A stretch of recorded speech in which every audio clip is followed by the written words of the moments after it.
The silence was what hammered the reality home. Decades later, long after the men in the dark suits had faded into memory like a bad dream. It wasn't the searing brilliance of the light, nor the sickening, non-Newtonian way it moved. It was the absolute, crushing auditory void that settled over the high desert scrubland outside Winslow, Arizona, on that sweltering August night in 1976. Robert Hayes, or Bob, as everyone knew him, was a meticulous man, a technician at the local airfield who believed in gauges, pressures, and measurable tolerances. He certainly didn't believe in flying saucers. He was out there, miles from a nearest paved road, not searching for little green men, but attempting to capture the deep, velvet blackness of the summer sky on his newly acquired Bolliu 4008 ZM 2 Super 8 camera. He had rigged up a specialized motor drive to handle long exposures and was fiddling with the focus ring, trying to nail the infinity setting for the constellation Lyra, when the temperature seemed to drop 10 degrees in an instant, accompanied by that profound silence. It wasn't just the crickets and the coyotes ceasing their endless chatter. It felt like the very air had stopped vibrating. Bob straightened up slowly, his spine clicking in protest against the stiffness of waiting. He glanced east toward the jagged outline of the distant mesas, thinking perhaps a weather front was moving in, though the sky was impossibly clear. That's when he saw it. It started as a point of light, no brighter than Venus on a good night, but its color was wrong. It was a searing, chemical blue, the kind of blue you see only in welding arcs, artificial and intense. It pulsed slowly, a soft, hypnotic throb, and it was moving across the sky, far too fast to be a commercial jet, yet far too slow to be a meteor. Furthermore, it wasn't following an arc. It was moving in perfect, straight-line vectors, stopping instantaneously, and then accelerating without any visible buildup of speed. This wasn't aerodynamics. This was defiance of physics. Bob's heart, usually a steady machine governed by 60 beats per minute, began to hammer against his ribs like a trapped bird. He didn't immediately grab the camera. The sight held him frozen, a primal fear mixing with a sudden, electrifying scientific curiosity. He watched it traverse nearly a quarter of the horizon in maybe 30 seconds, concluding its first leg directly above the darkest part of the mesa. Then, with a silent, blinding flash that lasted less than a tenth of a second, the single blue light split into 3 distinct, separate entities. These new lights were not blue. They were a dull, angry orange, like molten iron cooling in the dark. They positioned themselves in a flawless, equilateral triangle, and then, slowly, they began to descend. Bob finally broke the paralysis. The professionalism ingrained from years in aviation kicked in. Documentation. Evidence. He fumbled for the camera, the metal cold and reassuring in his shaking hands. He knew how precious film was, especially Super 8 stock, and he knew he had only minutes before he ran out. But this sight, this impossible, silent ballet of light, demanded recording, demanded witness. He racked the zoom lens out to maximum magnification, aiming the heavy camera towards the descending trio, and pressed the trigger, hearing the soft, mechanical whir that would forever be the soundtrack to the most terrifying, validating experience of his life. The camera felt alien, suddenly, not just a tool for capturing memories, but a lifeline to reality. The whirring sound of the Bolliu was almost deafening in the unnatural quietude of the desert night, a fragile mechanical noise battling the crushing silence imposed by whatever was hovering kilometers away. Bob fought the instinctive urge to drop the lens and run, forcing himself instead to steady his breathing and maintain focus. The orange trio had stabilized their descent and now hung maybe 1,000 feet above the desert floor, their combined light casting a strange, amber glow on the surrounding scrubland that seemed to absorb all color except their own. They maintained the perfect triangular formation with an absolute rigidity that defied natural phenomena or conventional aircraft. If a plane held a position like that, it would have been buzzing with rotors or roaring with jet engines struggling to hold a hover. But there was nothing. No sound carried across the miles, not even the faint whisper of rushing air. Bob zoomed in further, trying to discern any structure, any seams, any discernible fuselage around the glowing centers. The result was mesmerizingly frustrating. At maximum magnification, the lights weren't sharp spots, but rather glowing, slightly fuzzy orbs that seemed to contain an immense internal heat, yet they emitted no heat distortion ripples typical of fiery objects. They appeared self-contained, perfect spheres of intense, incandescent energy. As he held the trigger down, burning through precious seconds of film, one of the orange lights detached itself from the formation. It didn't drift or fly away in an arc.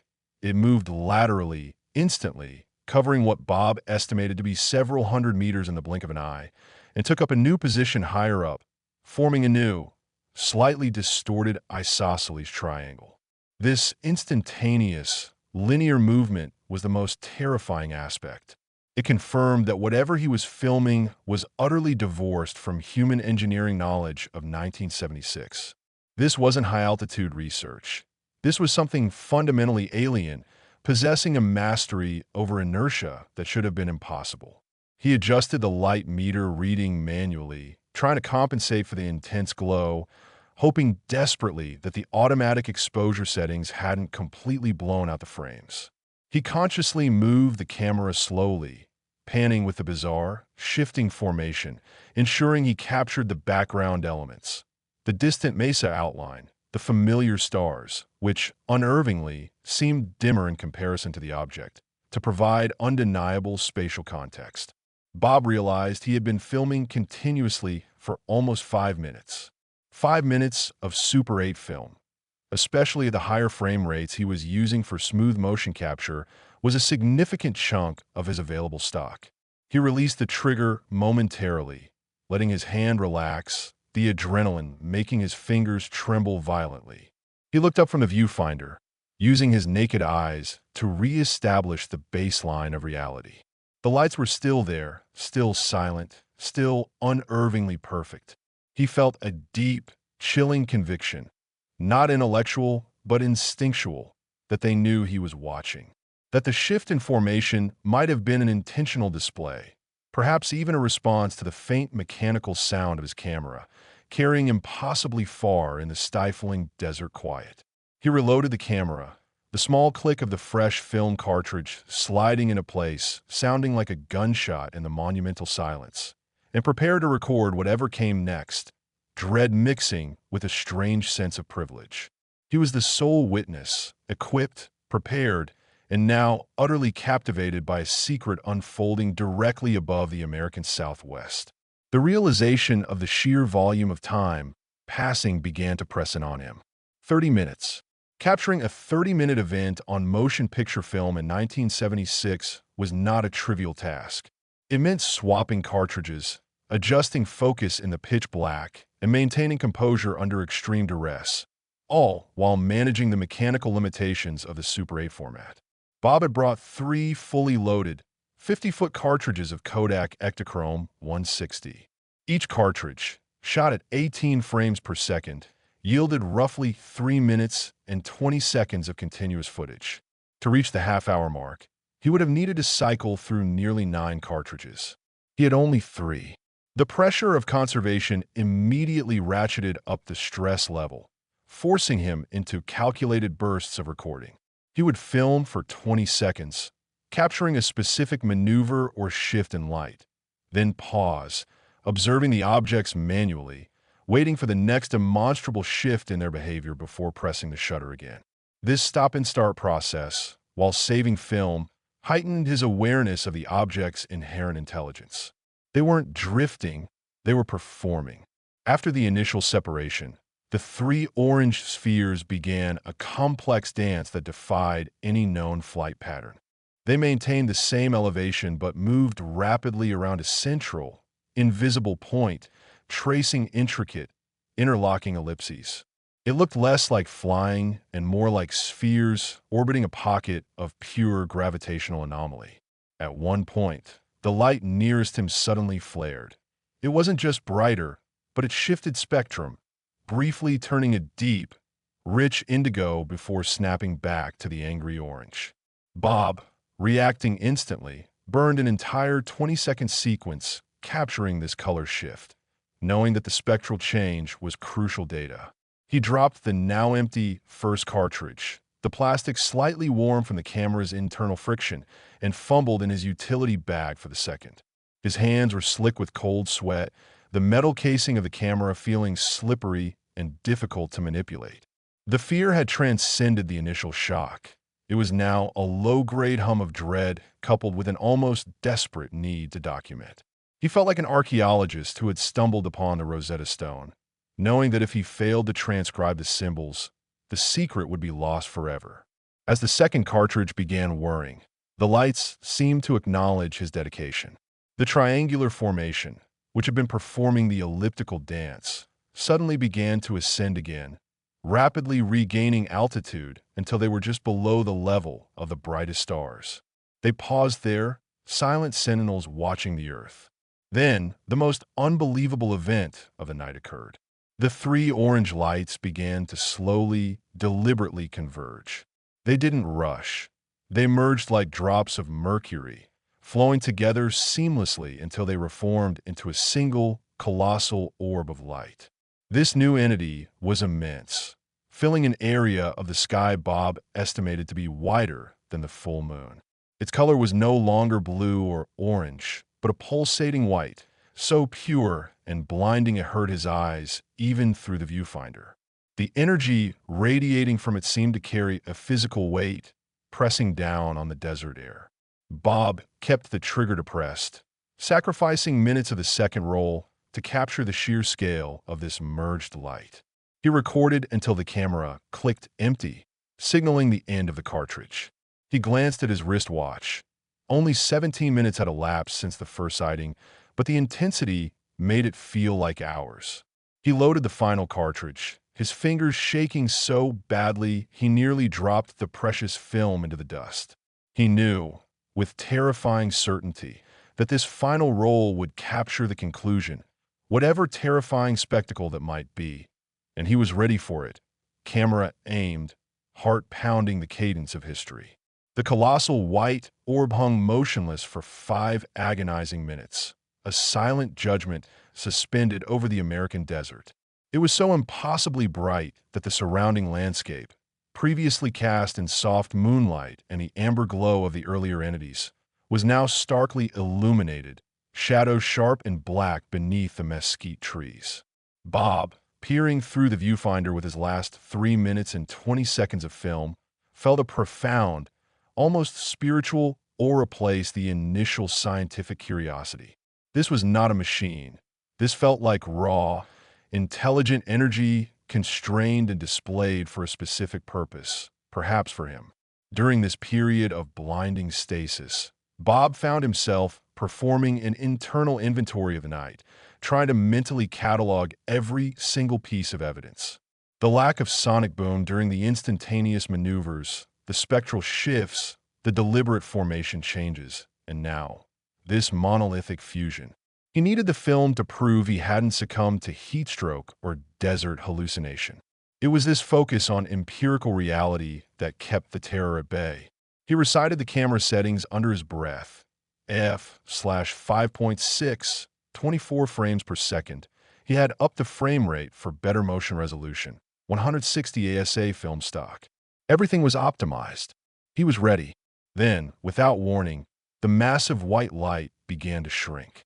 It didn't recede into the distance. It compressed upon itself, the physical boundaries pulling inward with impossible speed.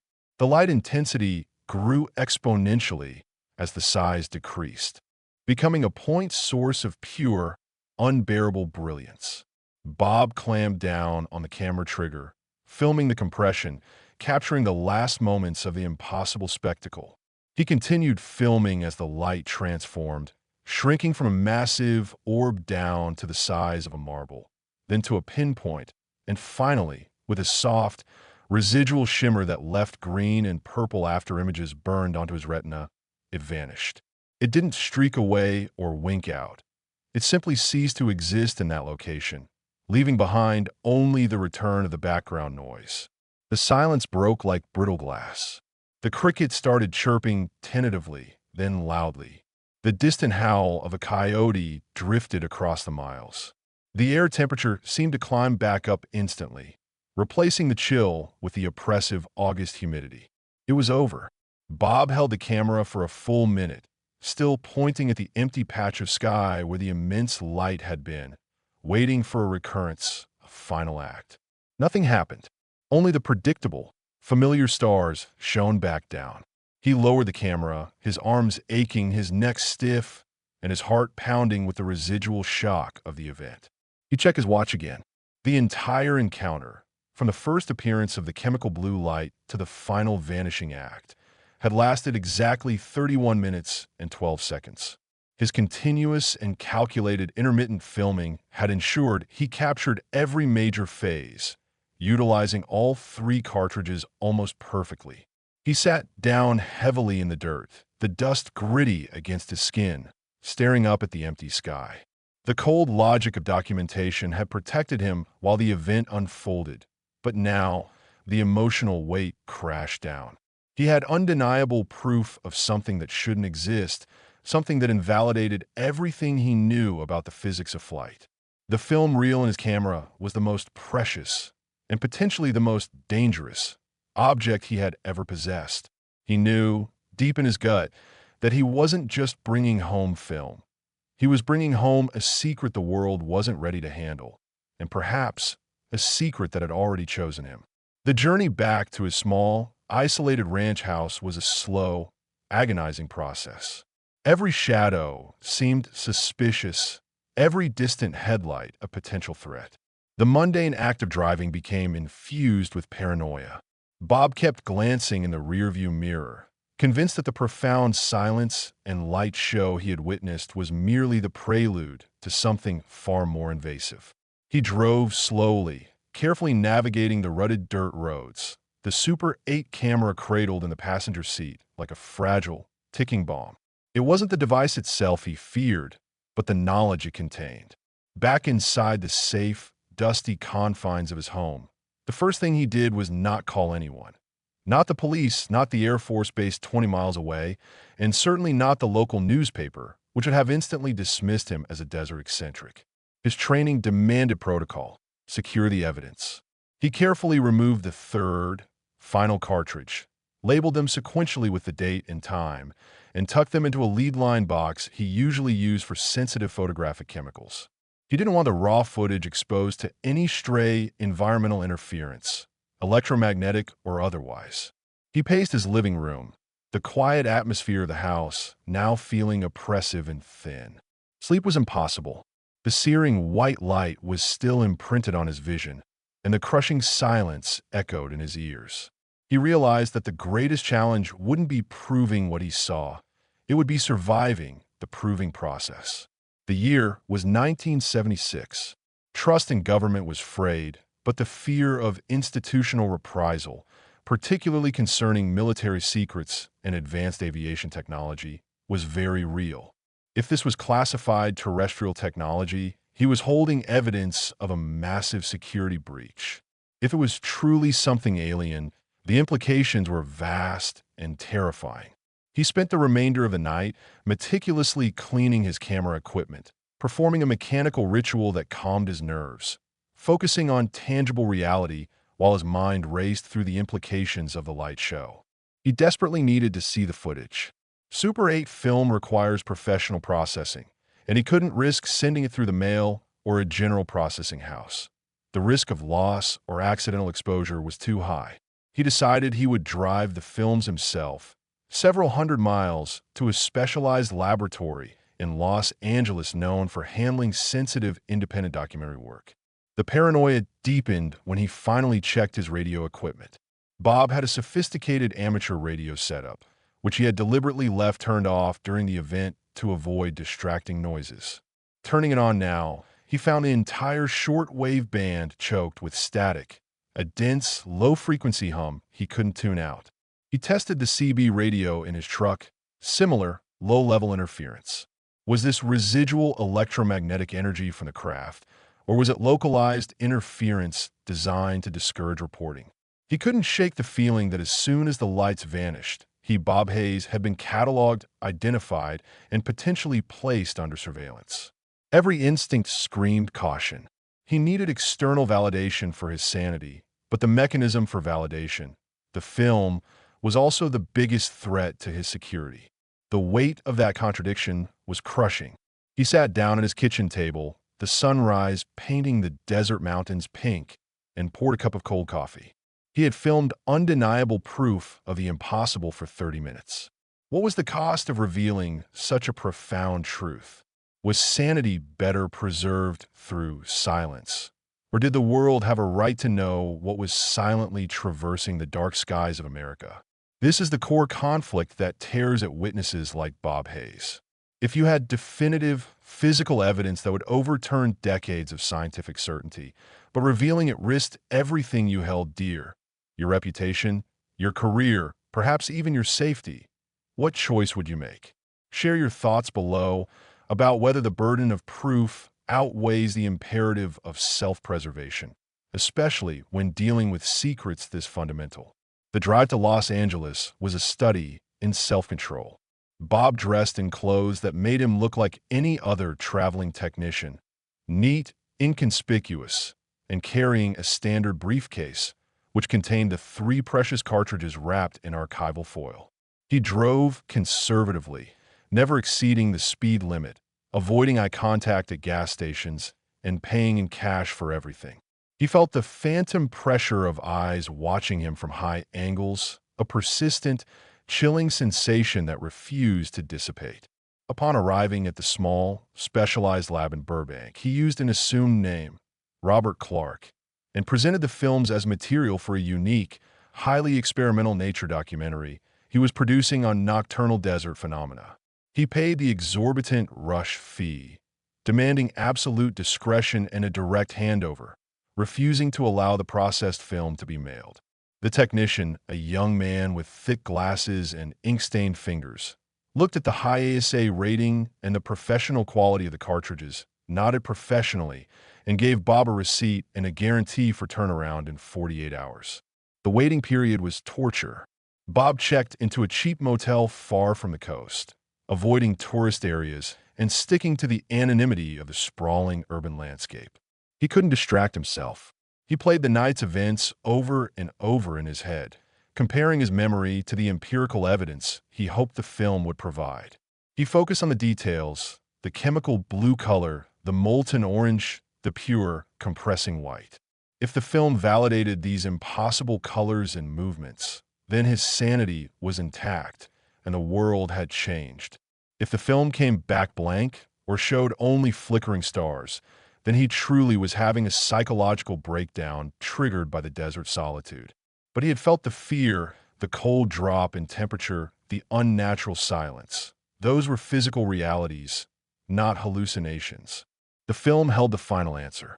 When he returned to the lab precisely 48 hours later, the technician greeted him with a strange look, a mixture of awe and profound confusion. The young man led Bob to a small, darkened screening room. He didn't say anything, just threaded the first reel onto the ancient Steinbeck editing table projector. The air in the room was thick with anticipation. The film began with the familiar desert scrub, then the sudden, perfect introduction of the blue light. Bob gripped the edge of the editing table, watching his memory come alive.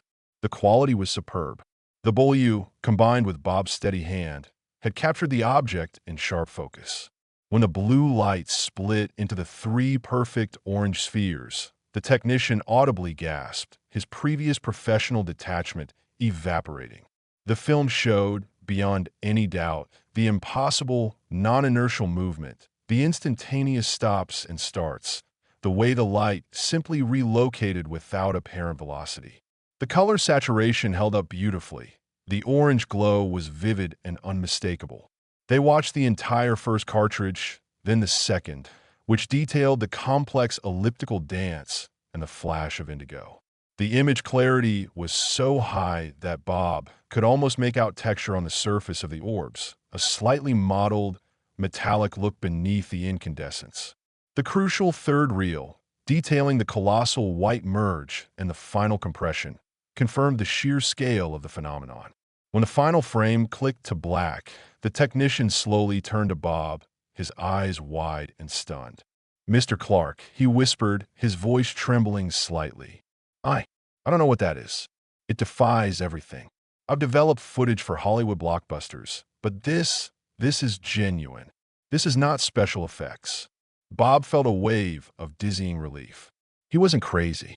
The world was. The technician then added a chilling observation. "There's something else, though.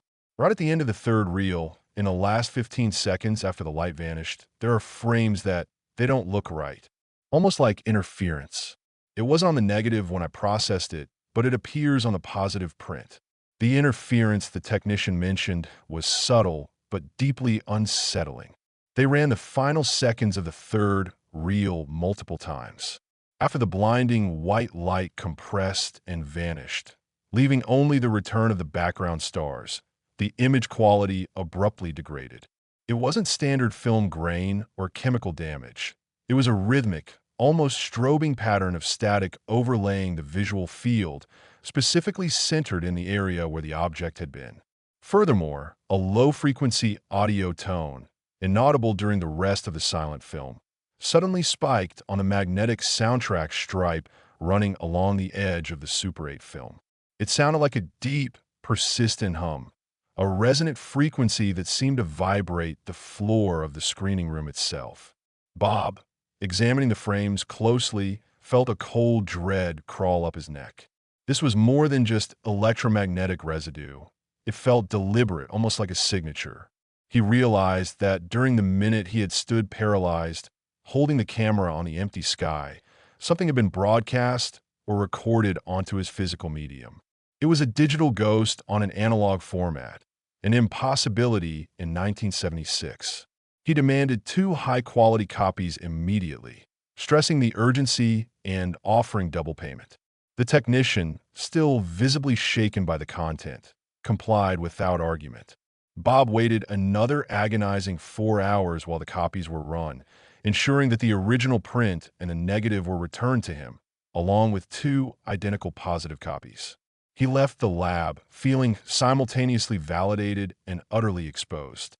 He now possessed 4 physical records of the encounter, but the appearance of the structured interference in the final frames suggested that his observational efforts had been logged, perhaps even tampered with, in real time.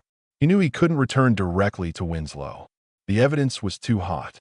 He needed to find a safe location to study the footage further and determine his next move. He drove east, away from the coast, losing himself in the vast network of California highways.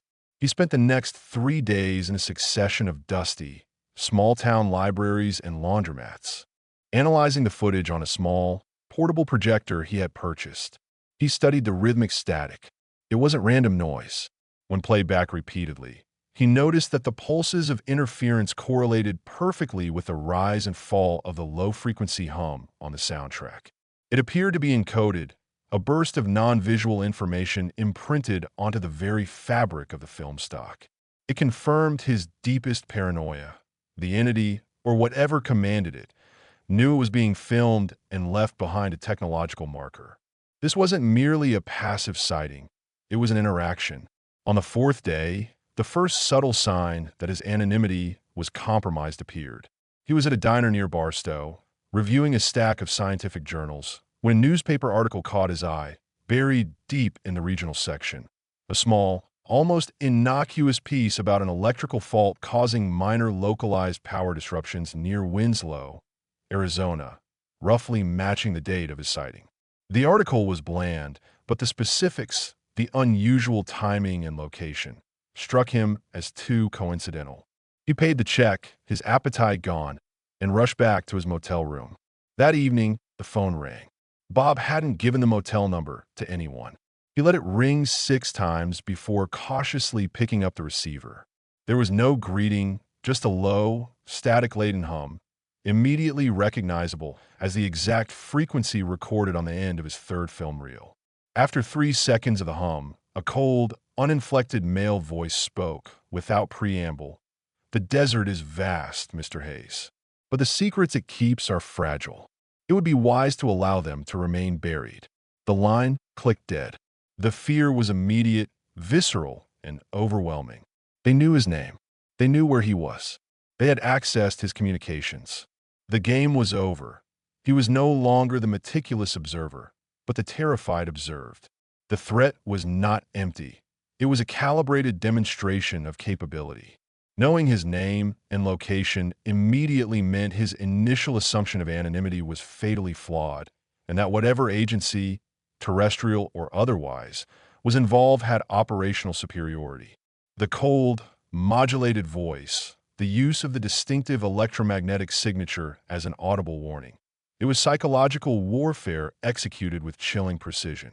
Bob packed instantly, throwing the film and his essential belongings into the trunk of his car. He couldn't go home, and he couldn't stay in California. He decided to head east again, seeking refuge in the dense population and confusing sprawl of the Midwest, hoping that obscurity would provide better protection than isolation. He drove for 18 hours straight, fueled by pure adrenaline and fear. He stopped only for gas, maintaining a constant vigilance, watching for the telltale signs of a tail. The same car at 3 successive gas stations, headlights that matched his pace too perfectly. When he finally reached a small town in rural Missouri, he rented a dilapidated cabin deep in the woods, paying 3 months in advance in cash and using a completely new alias drawn from a random phone book entry. For the next 2 weeks, he lived like a hermit, reviewing the film repeatedly, trying to decipher the true nature of his predicament. The evidence was safe, but his life was not. He wrestled with the terrible dilemma: release the footage and face certain institutional reprisal and silencing, or keep it hidden and carry the immense, isolating burden of the secret until his death. He reached out to no one. He feared contaminating friends or family, knowing that whoever was watching him had access to his entire network. The men who eventually came for the film arrived not with a bang, but with a whisper. It was a cold, late September afternoon. Bob was inside, working on transferring the Super 8 footage to a more durable, but less easily traceable digital format, a painstaking, difficult process in 1976 using early video transfer technology.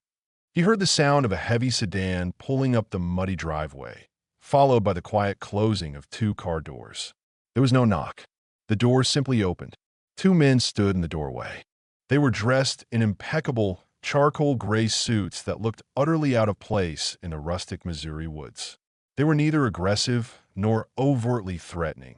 Their demeanor was one of quiet, overwhelming authority, like auditors come to settle an indisputable debt. The lead man, tall and slender with razor-cut black hair, held a small, black briefcase. The second man stood silently behind him, large and utterly motionless, functioning more as an immovable object than a person. The lead man smiled, a practiced, empty gesture. "Robert Hayes, formerly of Winslow, Arizona. We understand you've been working on a highly classified, experimental film project." His voice was the same cold, uninflected baritone from the phone call, though clearer now, delivered in person. The sheer audacity of the intrusion, the absolute confirmation of his worst fears, momentarily paralyzed Bob. He didn't deny his identity or the film. There was no point. "You know what this is?" Bob stated, his voice tight. The man nodded slowly. "We know exactly what it is, and we know you made copies. We are here to retrieve the original print, the negative, and all existing duplicates, including the equipment used for duplication." He opened the briefcase. Inside, sitting neatly on black velvet lining, was a thick wad of banded cash, more money than Bob earned in 5 years of the Airfield. "Consider this compensation for your time, Mr. Hayes. We understand the historical value you attribute to the footage. However, this material is designated sensitive, and its public release constitutes a direct threat to national security, both perceived and real. We recommend cooperation.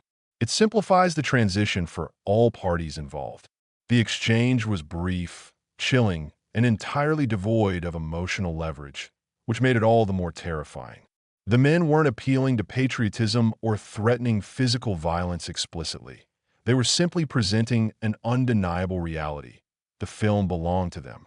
Bob looked at the vast amount of cash, the equivalent of a lifetime of silence, neatly packaged. He looked at the two men, who stood between him and the outside world, radiating quiet, unyielding power. He knew that resistance was futile. He might get a punch in or manage to destroy one copy, but they would get the rest, and he would pay a much steeper price than simple intimidation. He felt the crushing realization that he had underestimated the sheer scale of the apparatus dedicated to maintaining this particular silence. He swallowed hard. "If I hand it over," Bob asked, trying to sound calm, "what guarantee do I have that this ends? That I'm allowed to live a normal life?" The lead man's smile didn't waver. "Our goal is stability, Mr. Hayes. We seek only the material. Once we have it, your life reverts to the state it was in before August 15th, 1976. You witnessed an event. You documented it. You allowed us to secure the documentation. End of story." Bob hesitated. He knew this was a lie, or at least a half-truth. His life could never revert. The knowledge was permanent. But he had to ensure some small measure of defiance, some way for the truth to potentially survive. "I have the original negative and the print and the copies I made," Bob stated, gesturing toward the lead line box and the reel-to-reel tape machine where the digital transfer was underway. "But you won't be getting the camera. That's mine."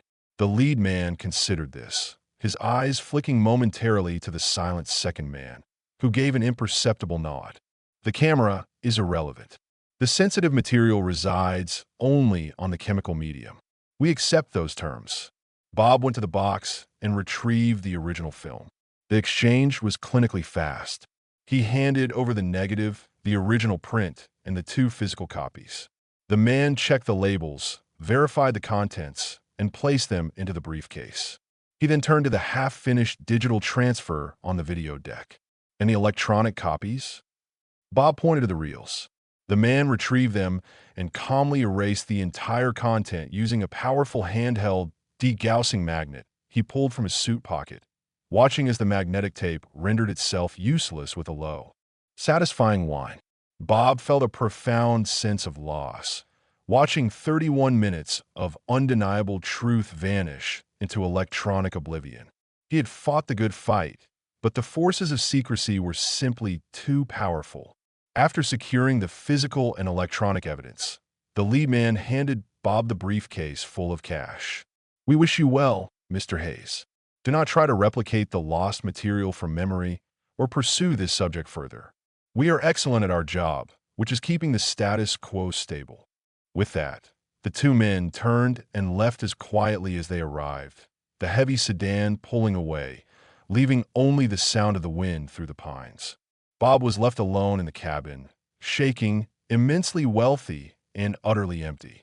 He had failed to share the secret, but as he looked at the Bolyu Super 8 camera still sitting on the table, he knew one thing. He hadn't told them about the 15 seconds of mysterious, encoded static and humming audio at the end of the third reel.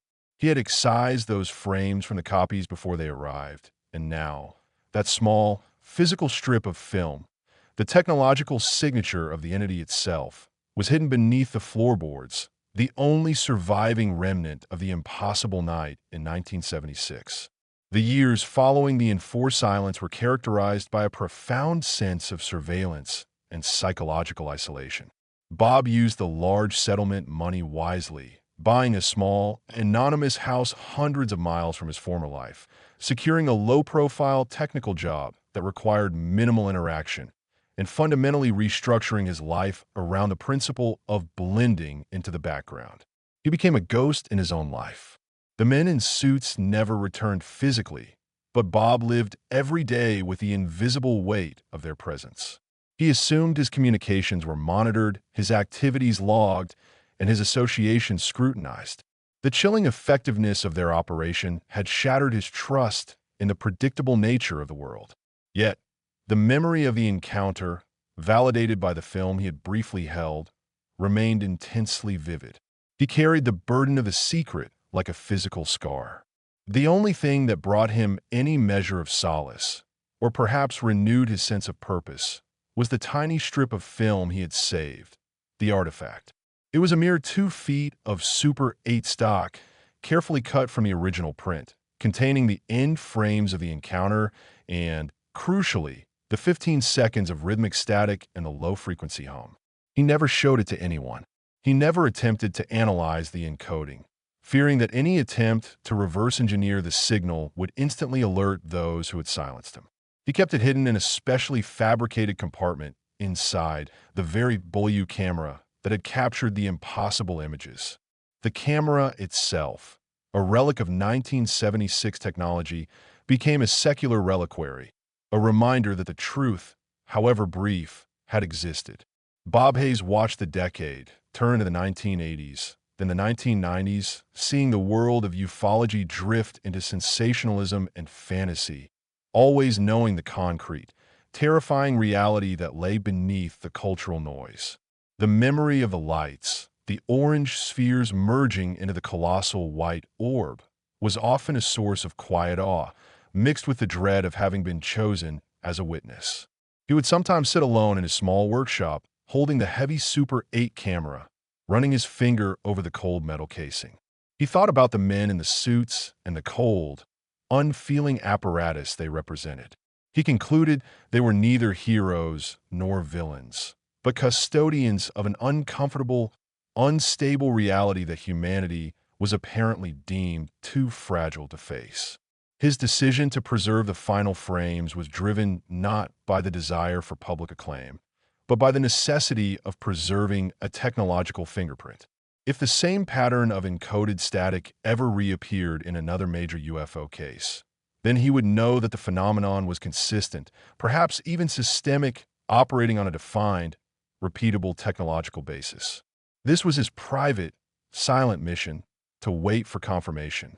He studied astronomy and physics relentlessly, trying to find a terrestrial explanation for the instantaneous movement and the spectral shift, but always came up empty.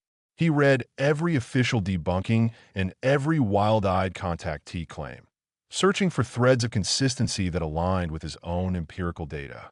He became an expert in what wasn't true, which only deepened the certainty of what he had seen.